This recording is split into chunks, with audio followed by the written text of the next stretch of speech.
Alô, alô, salve, salve, amigos da TV Solnic, da TV 247. Bom dia, estamos no domingo, dia 2 de junho. Estou aqui com os jornais de hoje para comentarmos juntos o que está acontecendo no Brasil, para tentarmos entender, né? Tá difícil de entender, né? Tá difícil.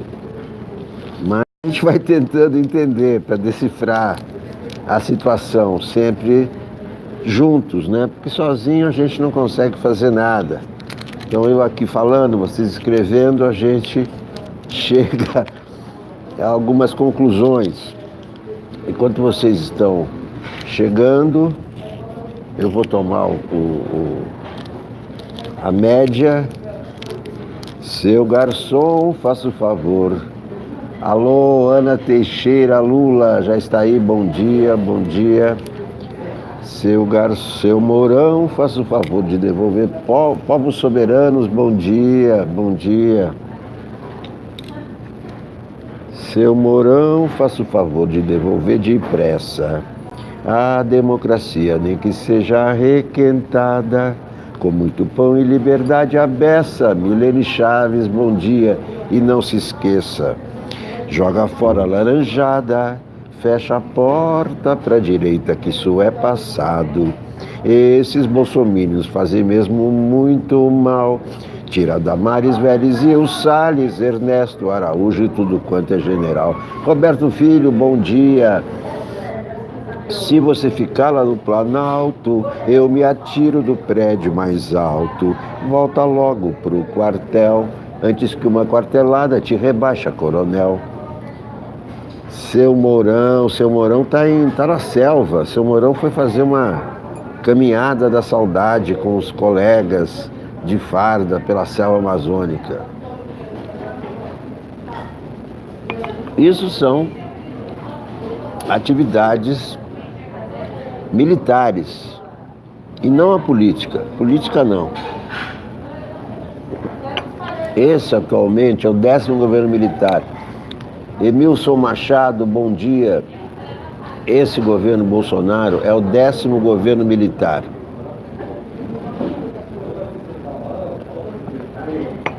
Não importa se ditadura ou democracia. Já tivemos 10 governos militares no Brasil. Marechal Deodoro, Marechal Floriano, Marechal Hermes da Fonseca, Marechal Dutra, todos marechais. Aí, Castelo, Marechal Castelo, depois virou general, acabaram com o negócio de marechal no exército, né? Castelo Branco, Costa e Silva, Médici, Ernesto Geisel, João Figueiredo, Bolsonaro, 10º governo militar. Alguns foram eleitos, outros tomaram o poder de assalto, mas todos foram ditaduras, ou quase todos, talvez o Dutra, o governo Dutra, o governo Deodoro da Fonseca, foi ditadura, estado de sítio, etc, etc. Floriano Peixoto, ditadura. Deodoro foi derrubado, porque quis fechar o Congresso. Fechou o Congresso e foi derrubado. Hermes da Fonseca foi eleito, era sobrinho do Deodoro. Além de sobrinho do Deodoro, era capanga do Deodoro, fazia as vezes de capanga, fazia as vezes de miliciano do Deodoro. Tem relatos assim, de um dono de jornal chamado A Tribuna, conta na primeira parte do jornal as visitas de 3 sobrinhos do Marechal Deodoro. Um deles, o Hermes da Fonseca, censurando o jornal, falando para não dar tal notícia, etc, etc. E logo depois das visitas, quer dizer, foram 3, passados um tempo, a redação dele foi invadida por vândalos e quebrada. Quebraram tudo e acabou o jornal. Então Hermes da Fonseca foi eleito, mas governo ditatorial, estado de sítio e tal.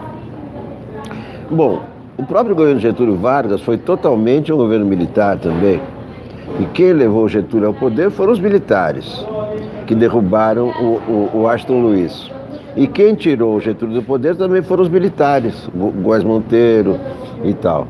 E quando eles derrubaram o Getúlio, foi eleito outro militar, Marechal Dutra, a Via Dutra, esse que fez a Via Dutra. Esse fechou os cassinos.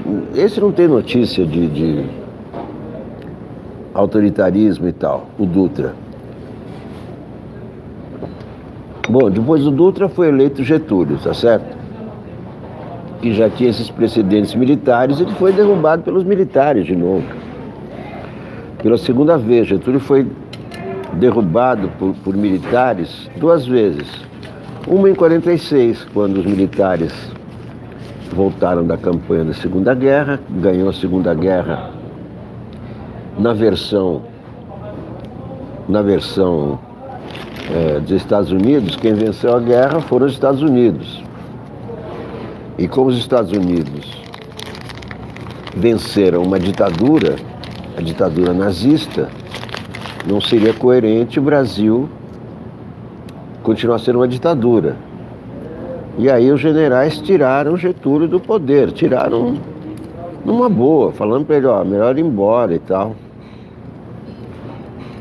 Isso em 46, né? Foram os militares.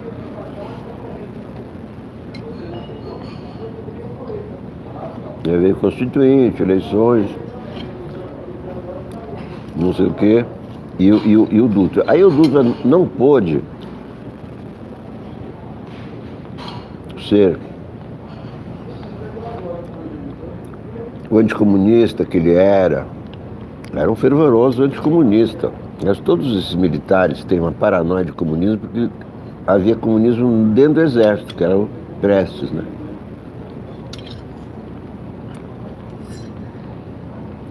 Então, a coluna Prestes, depois a revolta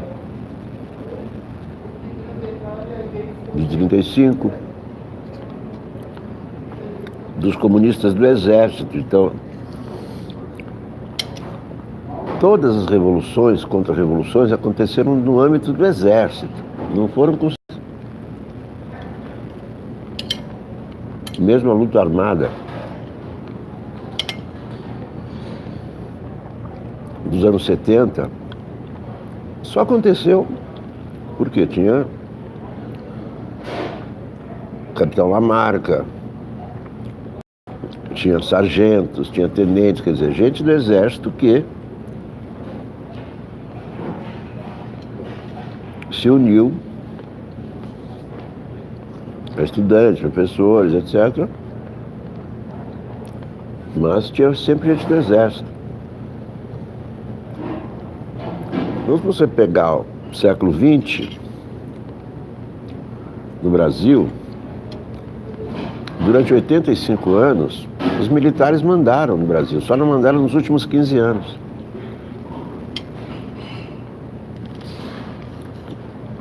Mandaram direta ou indiretamente, tutelando. Por exemplo, 61, era um governo democrático. Jânio renunciou. Deveria assumir o João Goulart no dia seguinte, né? Era o vice. Mas não, os militares impediram o Jango de assumir, disseram que não podia. Pois é aí que eu queria chegar.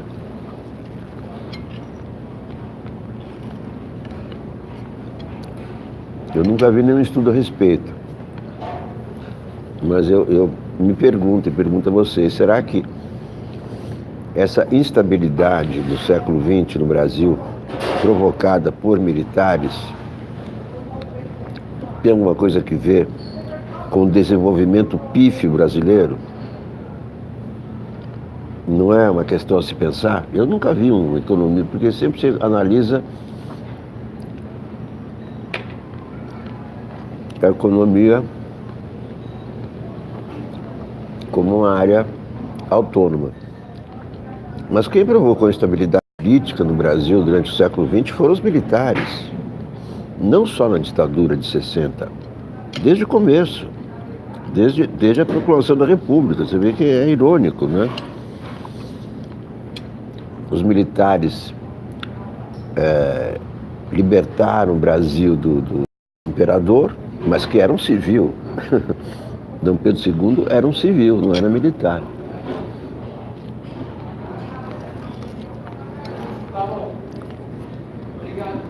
E o Deodoro da Fonseca, que é saudado como um grande herói, implantou uma ditadura militar.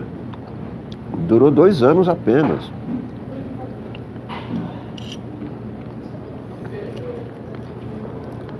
Fechou o Congresso e dançou.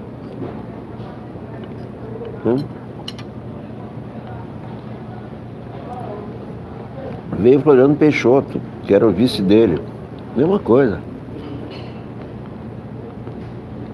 Censura a imprensa, estado de sítio.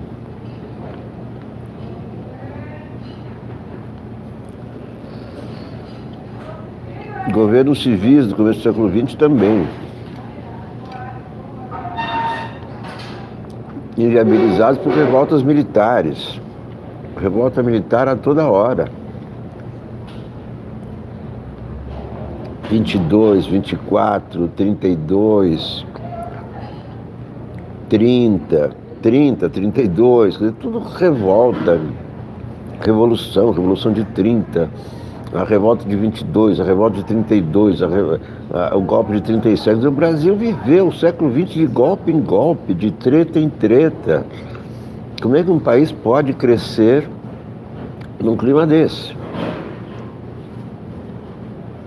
Não cresce, né? E o Brasil não aprende, continua assim. Esse governo atual é um governo militar.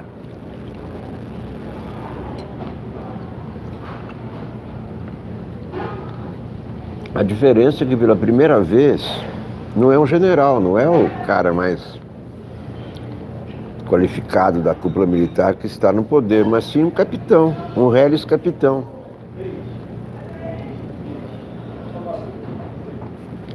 Daqui a pouco vamos falar do Neymar, né? Walter Kleber, poxa, que história é essa do Neymar, né? Neymar acusado de estupro. Uma acusação gravíssima. Daqui a pouco, deixa eu acabar aqui a coxinha, antes que ela esfrie.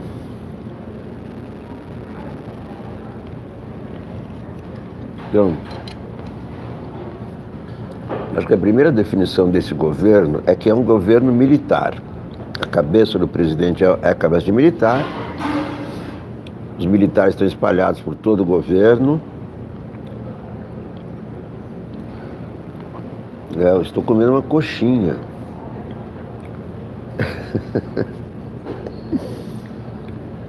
Não tem nenhum simbolismo, tá? Para mim, olha, essas coisas não tem simbolismo nenhum, tá? Ontem eu comprei um guarda-chuva, por exemplo, comprei um guarda-chuva. O guarda-chuva é colorido.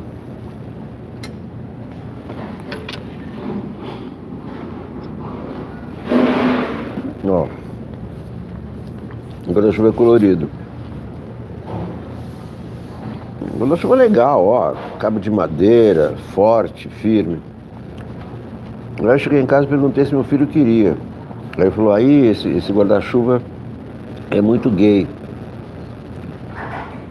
Então aí eu posso sofrer alguma consequência. Estamos na ditadura disfarçada. Não é ditadura disfarçada, Vera Lúcia, é um governo militar. É um governo militar. Ninguém está disfarçando nada, não tem ditadura disfarçada. Não existe ditadura disfarçada. Ditadura, quando ela não disfarça. Tem muita teoria da conspiração nas cabeças das pessoas. Então as pessoas acham que é tudo uma encenação, disfarce. Não tem disfarce. Ele quer implantar uma ditadura. Livaldo Medeiros, vamos falar do Neymar. Então, deixa eu falar do guarda-chuva.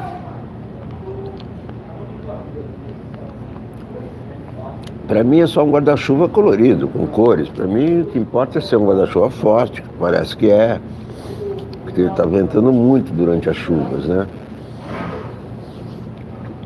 Mas pode ter essa conotação. E aí, meu filho que anda aí, sei lá por onde ele anda, nas ruas, nos lugares aí, que as pessoas são preconceituosas e usam esse tipo de pretexto para agredir. Ó, guarda-chuva dele, é gay, não sei o quê. Então, tá esse clima todo.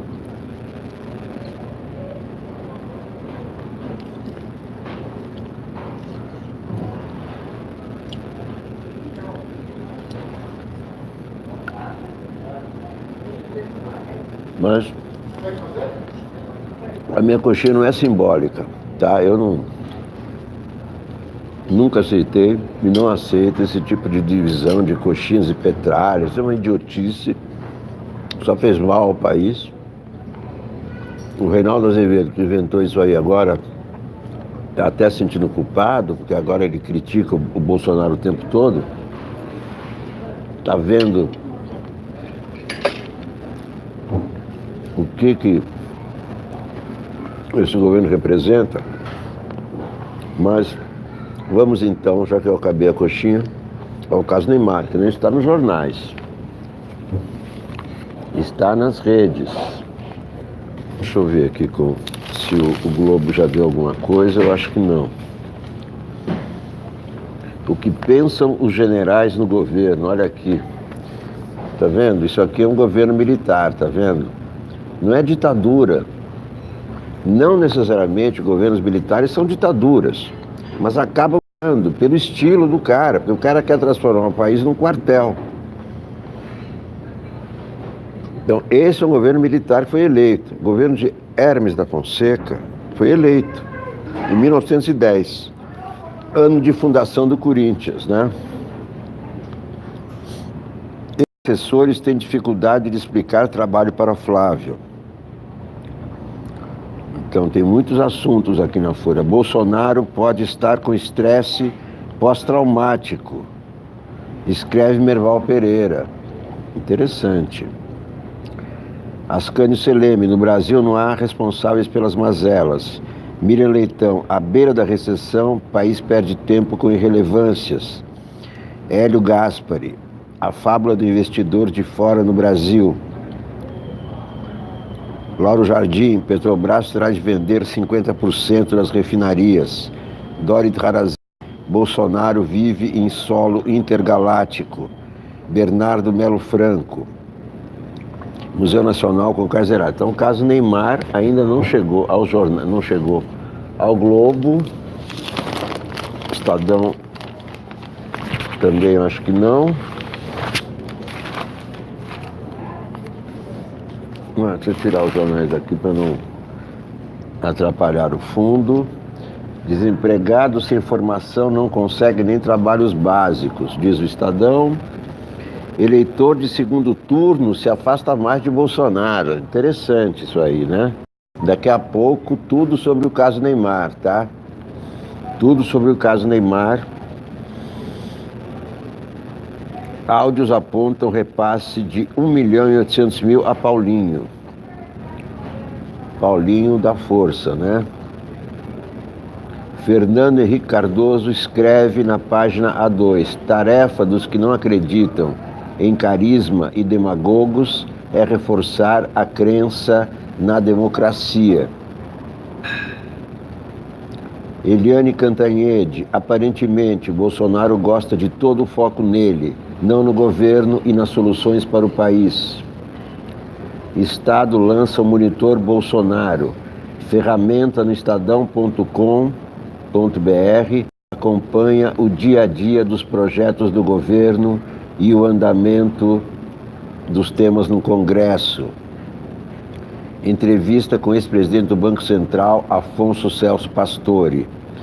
Articulação é desanimadora. Economista diz que Bolsonaro tem a equipe econômica certa, mas falta articulação política. Para ele, além da Previdência, é preciso abrir a economia, reformar o sistema tributário e elevar a competitividade. Editorial do Estadão, uma vergonha nacional. Estudos mostram que há muito a fazer na educação em várias frentes. Planejamento, competência e coordenação são requisitos para o país avançar. Na Folha de São Paulo também não tem Neymar. Proposta quer limitar MPs editadas pelo presidente. Sexo, mentiras e tá ok. De Golden Shower, a piada de japonês, a obsessão fálica de Jair Bolsonaro.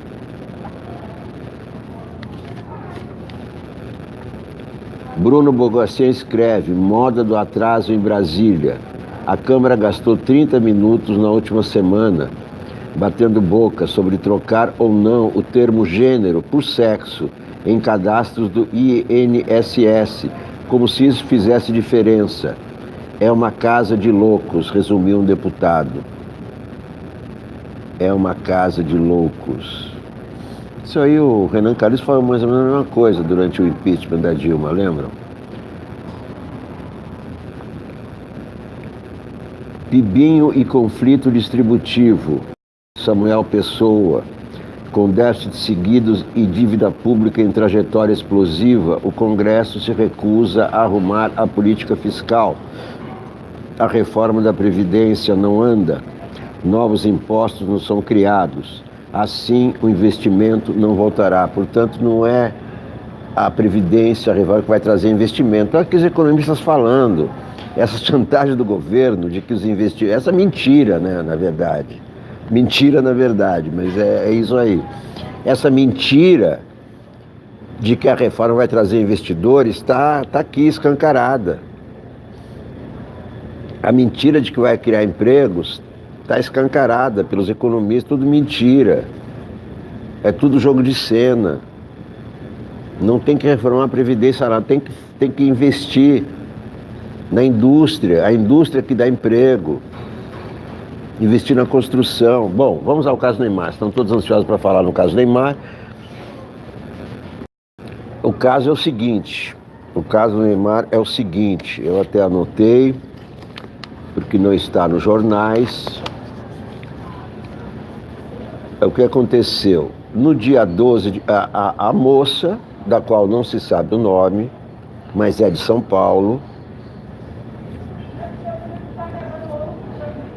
conheceu o Neymar no Instagram. Conheceram-se no Instagram. E ele convidou para ir a Paris. Pelas fotos, né? Sei lá, essas pessoas de hoje, como elas agem, né? O Neymar, então, através do seu assessor, apelidado Galo, no dia 12 de maio agora, esse Galo entrou em contato com a moça e falou que o Neymar está mandando passagem e hospedagem para ela em Paris. 2 dias depois, 14 de maio, ela de fato embarca para Paris. No dia 15 de maio, ela chega ao hotel Sofitel, Paris. Nesse mesmo dia, esse é o relato que ela fez aqui em São Paulo, seu boletim de ocorrência de estupro. Neymar, nesse dia, chegou às 20 horas ao quarto dela, aparentemente embriagado, segundo ela. Ainda segundo ela, trocaram carícias. De repente, também segundo ela, Neymar ficou agressivo e esse é o relato do boletim de ocorrência, tá? São as palavras da vítima. Neymar ficou agressivo e, mediante violência, praticou relação sexual contra a vontade. No dia 17 de maio, ela embarcou de volta a São Paulo. Não registrou queixa em Paris, e sim em São Paulo. A resposta do Neymar, do pai do Neymar, veio em forma de ataque à moça. Quer dizer, o Neymar reconhece tudo isso, conheceu a moça pelo Instagram, convidou a ir para Paris, mas que o sexo foi consensual. Essa é a diferença do relato. Ela disse que ele estava embriagado. Ele, evidentemente, não disse que estava embriagado. Ele só disse que teve uma relação sexual normal, consensual, e que ela, de repente, o acusou de estupro. E o pai foi além ainda,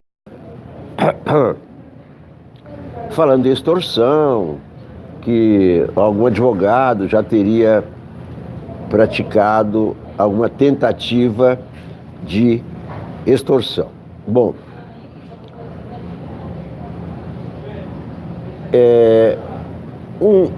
um ídolo acusado de estupro, já houve casos. Mike Tyson, por exemplo. Mike Tyson foi acusado de estupro, mais ou menos assim.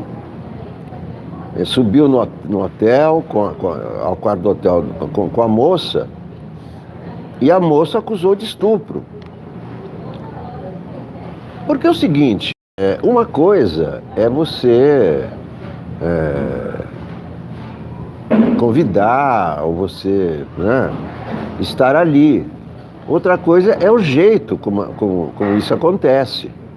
Então, neste caso, essa moça que está acusando Neymar se sentiu violentada, né? Qual é a defesa do Neymar? Não, eu convidei, ela veio. Quer dizer, ninguém forçou a moça a ir. Mas, assim como no caso do Mike Tyson, nesse caso, o fato da moça ir ao hotel não quer dizer que ela estava disposta a tudo. E não se sabe, claro, o que aconteceu entre os dois. Não se sabe. Tem a palavra dela e tem a palavra dele. Ela não vai ter condição de provar que ele estava embriagado. Como que ela vai provar que ele estava embriagado? Também não sei como é que ela vai provar a violência. Houve uma relação, então não se sabe se com preservativo, sem preservativo, ainda não entraram nesses detalhes, mas a relação houve. Eu não sei como ela vai provar. Agora, por outro lado, não houve extorsão, tá certo? Ela registrou queixa. Se fosse bandida, se fosse algo desse tipo, a primeira coisa que ela teria feito era pedir uma grana, como fazem vários bandidos, né? Como fizeram no caso da Marcela Temer, por exemplo, né? Um bandido que invadiu ali o Instagram dela e pediu uma grana para não divulgar. Foi preso. Não foi esse o caso. Ela não partiu para extorsão. Ela simplesmente foi à delegacia e denunciou. Quando a pessoa vai à delegacia denunciar, ela pode ser punida se mentir. Então, essa moça que está denunciando o Neymar está correndo risco de ser presa se for uma informação falsa de estupro. Agora, o Neymar já está metido em vários problemas. Vários problemas. Tem o problema fiscal, que ele está com uma dívida imensa com o fisco aqui no Brasil, tanto que o seu pai foi negociar essa dívida com o Bolsonaro, com o Paulo Guedes. Até se aventou a possibilidade de que essa dívida fosse trocada por marketing, né? Neymar fazendo uma propaganda do governo e etc. E essa evasão fiscal se deve à sua venda para o Barcelona, que foi uma venda conturbada, tumultuada. O Santos pede um dinheiro, o Santos acusa o pai do Neymar de malandragem, né? Agora, a acusação de estupro é muito grave. A primeira coisa, assim, que se pode falar em termos de, não jurídicos, mas em termos de seres humanos e de vida. Convidar uma moça para sua casa ou para um hotel, conhecendo apenas pelo Instagram, no mínimo é uma irresponsabilidade, né? É uma irresponsabilidade. Você não sabe o que é a moça. Viu Com certeza o Neymar viu o vídeo dela, achou ela linda. Mas isso não basta, não é? Quer dizer, é uma irresponsabilidade. E isso o Neymar reconhece. Ele conheceu a moça no Instagram e convidou para vir para Paris. Ah, vem aqui, vem para cá me ver. Isso eu já acho uma irresponsabilidade. Eu jamais fiz isso. Olha, eu fui jovem, tive muitos casos também, jamais fiz alguma coisa parecida. Já fiz sexo embriagado, mas jamais cometi alguma violência. Porque acho que a primeira condição do sexo é que haja amor. Eu não vejo graça nenhuma em fazer sexo com violência, além de ser um crime, né? Nem precisa ser tipificado como crime, é uma agressão à pessoa. Você pode estar ali no maior envolvimento. Se na hora H a menina diz não quero, não é para forçar nada. Tudo bem, deixa para amanhã. Então, essa questão é muito delicada, a questão sexual, a questão do relacionamento. Uma irresponsabilidade. Você convidar uma pessoa para a tua casa ou para o teu hotel só pelo Instagram, sem saber quem é. E aí você vai lá, conversa 10 minutos e quer levar para a cama. Enfim, como relacionamento, claro que quando eu era jovem, posso contar vários casos, vários relatos. Era uma época diferente, era a época do amor livre, era a época sem AIDS, os relacionamentos eram muito mais fáceis, eram sinceros. Eu posso contar várias situações. Uma delas, estou no ônibus indo para casa num domingo, eu morava ali na Alameda Glete, em São Paulo, na cobertura, último andar, na cobertura, um apartamentozinho. E conheci uma moça muito simpática, começamos a conversar no ônibus. E eu perguntei, e aí, quer dizer, para mim ela foi simpática, eu fui simpático para ela, um sentiu atração pelo outro, fomos ao meu apartamento, conversamos, e aí, quer dizer, mas se ela mesma no apartamento me dissesse, olha, eu não quero sexo, eu não ia forçar a fazer sexo. Isso é uma posição minha, eu não vejo graça nenhuma em fazer sexo com violência. Olha, eu sou homem, você está aqui, então você é obrigado, sabe? Eu não vejo sexo, eu só vejo graça com doçura, com suavidade, com música, com tranquilidade, com envolvimento. Não com, olha, agora, quer dizer, tirou a roupa, agora tem que... Não, mesmo a mulher tirou a roupa e aí não quer sexo, não tem que forçar. Não tem que forçar. Isso é uma decisão da mulher. Então, aí já é o primeiro, quer dizer... Vou repetir, não sei como essa moça vai provar que foi estuprada. Porque como é que ela vai provar que houve violência? Ela filmou? Né? Como é que ela vai provar que o Neymar estava embriagado? Mas de qualquer maneira, é um caso, é um escândalo, não é um caso, né? É um escândalo, porque ela já denunciou. Não sei quais são as provas que ela tem. O que eu acho é que essa resposta do Neymar, do pai do Neymar, indo pelo caminho de que é uma extorsão, eu não vi até agora nenhum fato que possa provar extorsão. Que a moça não pediu dinheiro. O pai fala de um advogado que supostamente teria feito uma extorsão, mas não entra em detalhes. Eu acho que esse caso, como envolve o maior astro do futebol brasileiro e envolve um dos brasileiros mais conhecidos no mundo, vai correr em sigilo daqui para frente. A identidade da moça não sei se vai ser revelada, É claro que o Neymar sabe quem é, né? Evidente. O Neymar e os parceiros dele. O Galo sabe quem é. Então, eu acho que vai começar o inquérito, o que é péssimo para o Neymar, né? Sem contar que o Neymar, há alguns dias, deu aquele soco num torcedor em Paris, né? Sexo é bom quando a mulher, claro, quando a mulher quer, quando os dois querem. Né? Já passei por várias situações em que eu estou nua, a mulher está nua, mas ela diz, não quero sexo. Então, aí não tem como. Pode ser a sua mulher, pode ser a sua namorada, pode ser quem você conheceu há meia hora, mas não é para forçar nada. Não é para forçar nada, né? A mulher tem que ser respeitada, não é?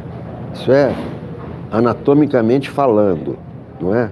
É o homem que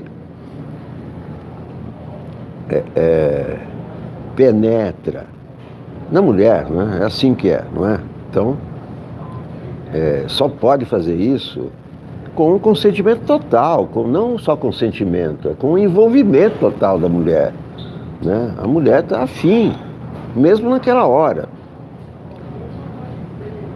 Qual é essa repercussão disso? Eu acho que hoje, né, nós já tivemos vários jogadores, digamos assim, que se envolveram com mulheres. Garrincha, na Europa deve ter um filho, né? Outro dia apareceu um filho dele sueco, né? E etc. Pelé, né? O Pelé, o que teve de casos, né? Imagina o Pelé, o cara mais famoso do mundo, o maior jogador de todas as épocas, né? As mulheres, mas jamais alguma mulher acusou o Pelé de estupro, jamais acusou o Garrincha de estupro. Tantos outros jogadores famosos que tiveram dezenas de mulheres, né? Então, pela primeira vez, um jogador desse quilate e desse valor, digamos assim. No futebol, infelizmente, é assim, o cara vale 100 milhões, parece cavalo, mas é assim que funciona. O que eu vou fazer? Os jogadores são avaliados em dólares. E o Neymar é um dos mais bem avaliados do mundo. Imaginem o prejuízo. Um prejuízo para o time dele, que pagou fortuna por ele. Hoje é o seguinte, qualquer acusação nessa área sexual é fatal, costuma ser fatal. Quantos artistas já não foram liquidados? Até o Woody Allen, por exemplo, um cara maravilhoso e tudo, a mulher o acusou de tentar estuprar, tentar molestar,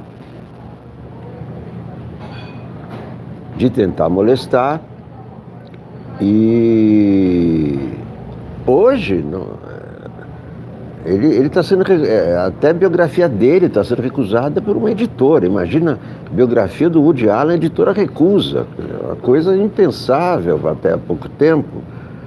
É um sucesso literário, certo, mas devido à repercussão e a possível boicote, as editoras americanas se recusam a publicar sequer biografia de Woody Allen. Para o Neymar, que a opinião pública já está dividida, e mesmo a crônica esportiva, eu vejo muitos comentaristas dizendo que o Neymar é um jogador mimado, é um jogador que o Tite passa a mão na cabeça, que outro dia ele deu um soco no torcedor e não foi punido, etc, etc. E não tem condições de ser capitão, tanto que vai ser capitão, ele precisa amadurecer, é um garoto milionário. É um garoto milionário. Agora, quando a pessoa tem muitos milhões,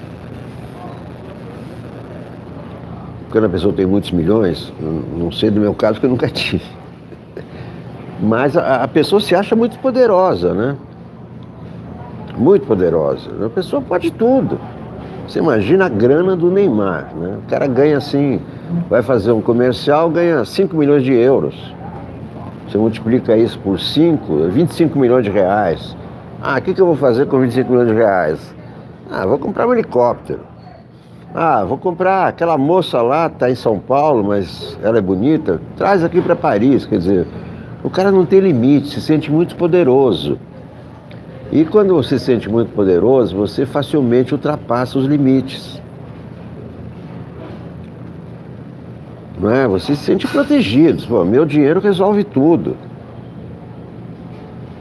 E o dinheiro realmente dá esse poder às pessoas, né? O dinheiro é poderoso. Um dia eu vou fazer um programa inteiro sobre o dinheiro. Dinheiro significa liberdade. Quanto mais grana você tem, mais liberdade, né? Você pode construir um foguete para Marte. A liberdade com dinheiro não tem limite. Se você não tem grana, você fica ali, tal, no lusco-fusco, né? Bebendo uma cervejinha, vai num jogo do Corinthians e tal, mas não vai para Marte. Mas tem esse outro lado da grana. A grana te dá uma aparência de poder que às vezes te levam para uns lados perigosos como esse. É claro que isso aí vai afetar o Neymar, sem dúvida. Está proibido de entrar em vários países devido eu sei como é que foi a cena dele, isso no começo da carreira, na casa do Jack Nicholson. Ele estava fazendo testes, porque é isso que acontece no cinema, né? As meninas se oferecem, quero trabalhar num filme com você é maravilhoso, você é sensacional. Ele estava fazendo um teste com a na casa do Jack Nicholson e começou a fotografar, e da fotografia, precisa conhecer o corpo, etc, etc, banheira.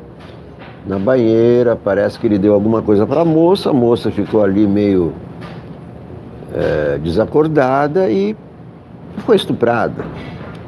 Então, Polanski não pode entrar nos Estados Unidos até hoje. Isso aconteceu há, sei lá quantos anos, há 60 anos. Então, caso de estupro, mesmo quando não é comprovado, como o do Woody Allen, a repercussão é danosa. Isso aí saiu ontem, saiu hoje. Hoje, bom, eu vi ontem à noite no UOL. Hoje está no UOL, mas não está nos jornais ainda. Amanhã vai estar nos jornais. E isso, não vou dizer aqui que vai acabar com a carreira do Neymar, não sei. Então, Salomão Cavalcante, estou aqui analisando junto com vocês. Eu acho o seguinte, extorsão não foi, até agora, não se viu extorsão. Não sei também como a moça vai provar que foi estuprada. Mas já atingiu a imagem do Neymar, né? À medida que tem uma acusação, quer dizer, porque a pessoa sabe que se fizer uma falsa acusação, é ela que vai presa.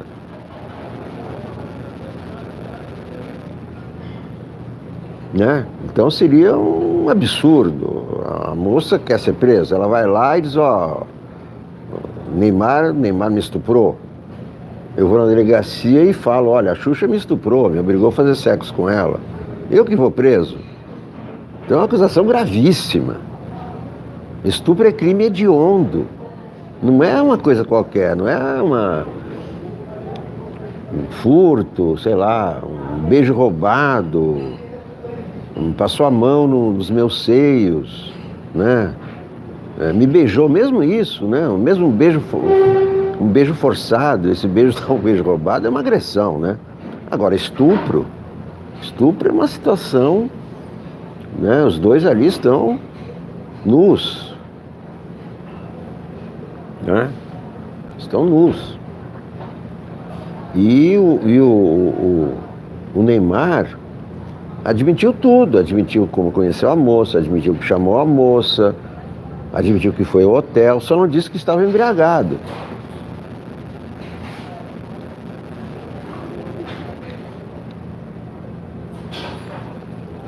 Não sei como é que ela vai provar que ele estava embriagado, mas ela está contando isso no BO. Acabei de ler para vocês o boletim de ocorrência. Mas, meus amigos, eu sei que esse caso Neymar vai dar muito pano para manga, mas as informações por enquanto são essas. Não adianta a gente ficar aqui delirando 2 horas a respeito. Vamos ver o que dizem os jornais de hoje que ainda não falam do Neymar, né? Mas tem fatos interessantes, importantes também, principalmente no Globo. Gosto de ler. Olha aqui, ex-assessores têm dificuldade. Esse caso é mais importante que o caso Flávio Queiroz, Flávio Barra Queiroz.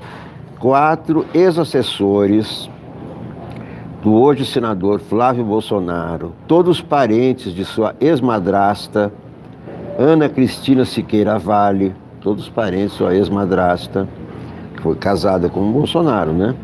Tem dificuldades para comprovar que trabalharam para o então deputado estadual, às vezes por mais de uma década. Vejam o assalto aos cofres públicos que a família Bolsonaro tem praticado nos últimos anos. E Bolsonaro foi eleito como o paladino da justiça e da economia e da honestidade e da moralidade.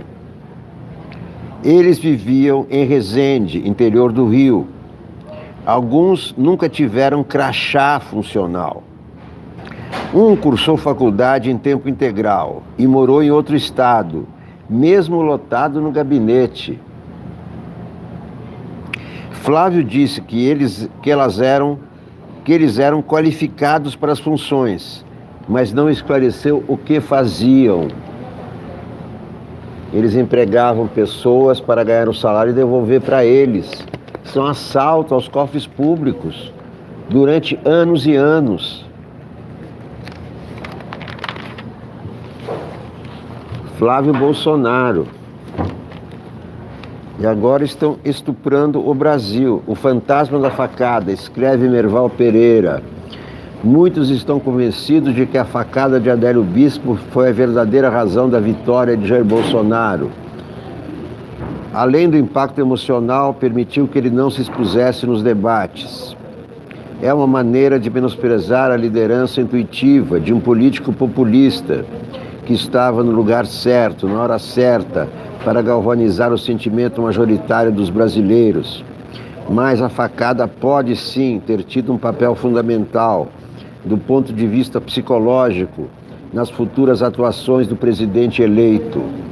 Na entrevista à revista Veja desta semana, Bolsonaro chorou ao relembrar a facada e está convencido de que por trás de Adélio havia uma grande conspiração. O presidente contou também que chora durante a noite, angustiado pela situação do país. Nesta mesma semana, havia comparecido ao programa de Danilo Gentili e abriu a camisa para mostrar a enorme cicatriz decorrente do atentado que sofreu. Isso é um horror. Reclamação de cicatriz, isso é um atentado ao pudor. Um amigo meu fazia isso, Edvaldo Pacote. Olha a cicatriz da minha cirurgia. Pacote, não quero ver isso aí. Mas o presidente da República exibiu uma cicatriz na televisão para mostrar, para provar que houve facada. Como é que não haveria? Você acha que o Hospital Albertas ia participar de uma fraude como essa? O pronto-socorro lá de Juiz de Fora ia participar de uma fraude como essa?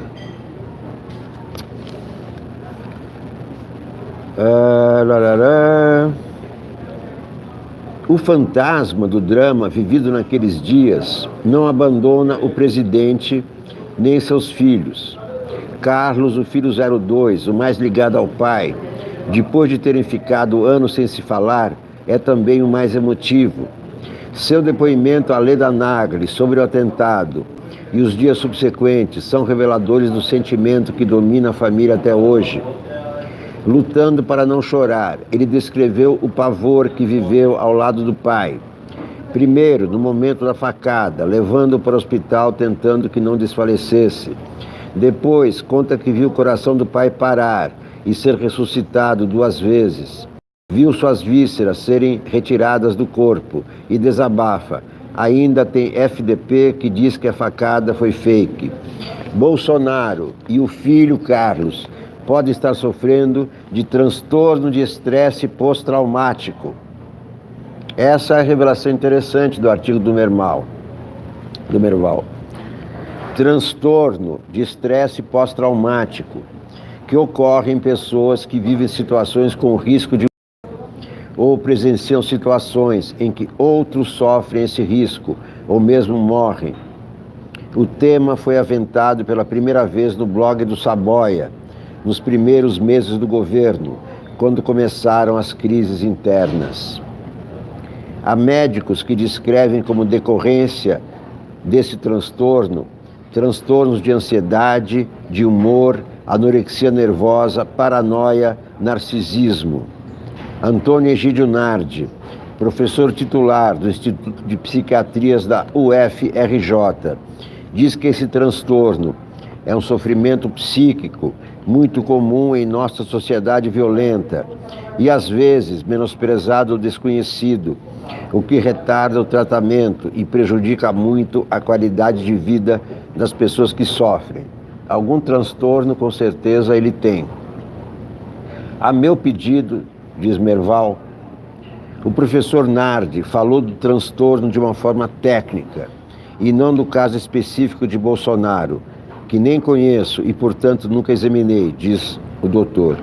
Diz ele que nos Estados Unidos a taxa ao longo da vida para transtorno de estresse pós-traumático é de 8,7%. Ocorre mais em veteranos de guerra e outras profissões que aumentam o risco de exposição, policiais, bombeiros, socorristas. Nardi diz que muitos estudos de TEPT são realizados em veteranos de guerra, mas hoje, com a violência urbana, os quadros clínicos são rotina nos consultórios de psiquiatras e psicólogos. O transtorno de estresse pós-traumático pode ocorrer em qualquer idade, após a exposição a episódio concreto ou ameaça de morte, lesão grave ou violência sexual. Abre aspas. A pessoa começa a vivenciar diretamente o evento traumático em situações diversas, através de lembranças intrusivas, angustiantes, recorrentes, involuntárias do evento traumático, que pode surgir em qualquer hora do dia e trazer grande sofrimento e desespero. Ele exemplifica que ocorrem pesadelos nos quais o conteúdo ou o sentimento estão relacionados ao evento traumático.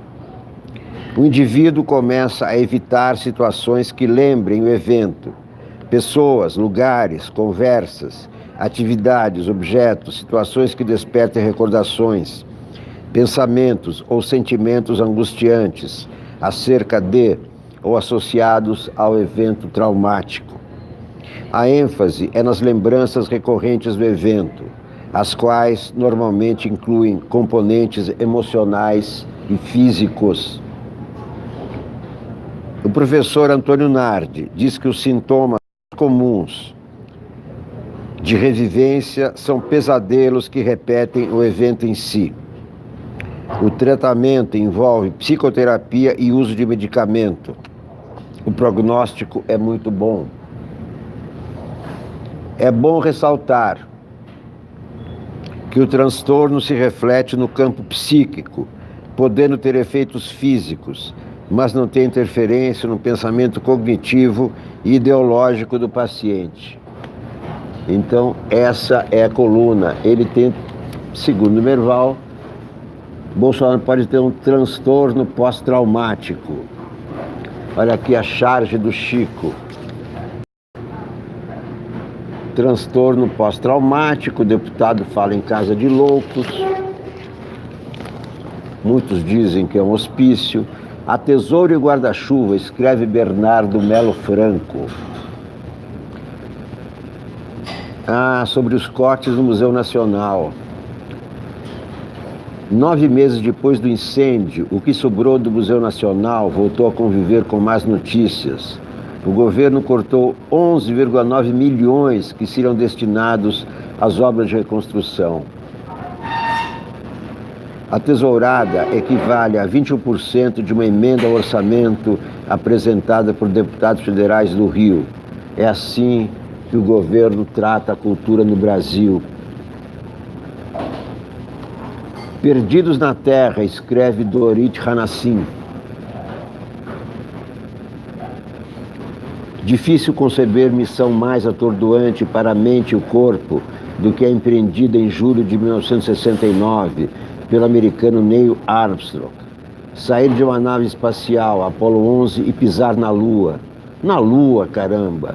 Essa experiência transcendental, tanto para o astronauta como para a humanidade, será fartamente dissecada nas homenagens previstas para o cinquentenário da epopeia, em julho. Mas vale lembrar que Armstrong, apesar de ser filho de pais devotos, nunca se considerou escolhido por Deus para realizar a monumental missão. Viveu longa e produtiva vida na Terra, com o mesmo foco com que imortalizou suas pegadas no mar da tranquilidade lunar. Em sua 29ª semana no poder, Jair Bolsonaro ainda soa como se estivesse pisando em solo intergaláctico. Em longa entrevista concedida à revista Veja, o presidente se mostra atordoado com um caminho que acredita ter lhe sido designado por Deus. Imaginava que ia ser difícil, aspas, mas não tão difícil assim, declarou aos jornalistas Maurício Lima e Policarpo Júnior.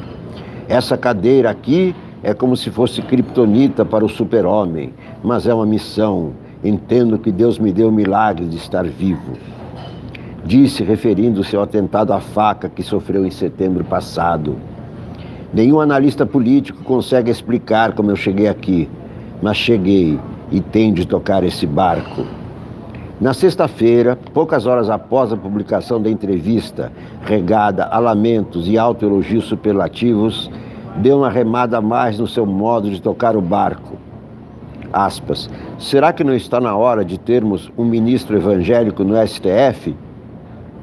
Perguntou aos fiéis presentes à Convenção Nacional das Assembleias de Deus Madureira, numa estocada adicional contra a criminalização da homofobia sendo julgada no Supremo. Para quem fica algumas semanas de folga do ciclo noticioso,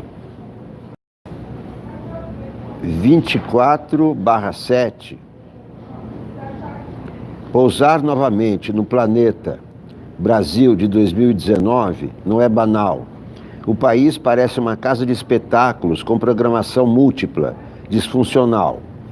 Em Brasília há, desde sessões matinais de troca de coraçõezinhos entre o presidente e a bancada parlamentar feminina, até a matinê A Praça é Nossa, em homenagem a Carlos Alberto de Nóbrega, com aparição impróprio do presidente.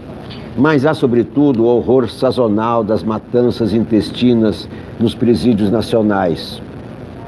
Desta vez foram 55 os mortos esganados ou perfurados até ficarem exangües em 4 unidades do Amazonas. Para quem tem interesse no tema, recomenda-se aqui o livro American Prison, A Reporter's Undercover Journey into the Business of Punishment. Trata-se de um mergulho quase dickensiano no universo do sistema prisional americano, gerido por empresas privadas. Nada a ver diretamente com a Humanizare, empresa responsável pela gestão dos convulsionados presídios amazonenses, mas seminal. Ao contrário do que se pensa, governos populistas não se diferenciam dos demais por criticarem as elites, pois apontar falhas nas altas esferas do poder é essencial a democracias. A característica dos populistas, ensina Jean Werner Miller, professor de teoria política de Princeton, está em se apresentar como únicos representantes do que seria o cidadão de bem, o verdadeiro cidadão. As demais lideranças nacionais passam a ser retratadas como potencialmente corruptas usurpadoras ilegítimas da confiança popular, e quem as apoia não seria povo. Selecionar um povo ideal que caiba no figurino imaginado é o sonho quântico de todo populista. Para o povo real, poder contar com alguma política de educação coerente já seria milagroso. Essa é a coluna da Dorit Harazin hoje no Globo. Meus amigos, eu vou encerrar a primeira parte da nossa leitura de jornais de hoje, porque eu tenho que ser no restaurante. Eu estou aqui no restaurante vazio, daqui a pouco ele abre, e então eu tenho que sair daqui, vou à praça para continuar lendo jornais. Repito novamente, por favor, se inscrevam, os que ainda não se inscreverem, os que ainda não se inscreveram no canal, peçam para outros se inscreverem, assistam os outros vídeos, deem likes, ativem o sininho para serem avisados. Eu volto com a nova transmissão dentro de alguns minutos, no máximo 10 minutos, num outro cenário, para comentarmos o que está nos outros jornais, o Estadão e a Folha, tá bom? Até daqui a pouco. Está chovendo em São Paulo. Até já. Tchau.